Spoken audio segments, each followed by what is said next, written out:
Free fire game খেলতে শুরু করি 2020 সালে। এলাকার ভাই ব্রাদার গুলোকে দেখতাম রাতে এক জায়গায় বসে বসে শুধু চিল্লাচিল্লি করতো।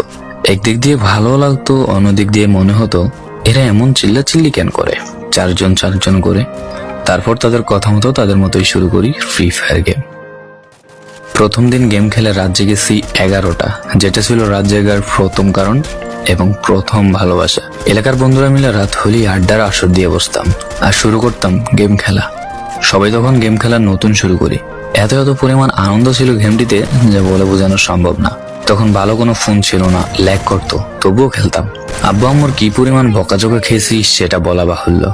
অনেকদিন তো স্কুলও যাইতাম না, বন্ধুরা বসে গেম খেলতাম। কিছু টাকা জুগিয়ে কয়েক মাস পর একটা লেভেল আপ পাস ছিল না, 200 টাকায় বোধ হয় 800 ডায়মন্ড পাওয়া যেত। তো সেখান থেকে 800 ডায়মন্ড থেকে একটা অলক ক্যারেক্টার নিই। আর সেই অলক ক্যারেক্টার ছিল তখনকার সময়ের সবচেয়ে দামি ক্যারেক্টার।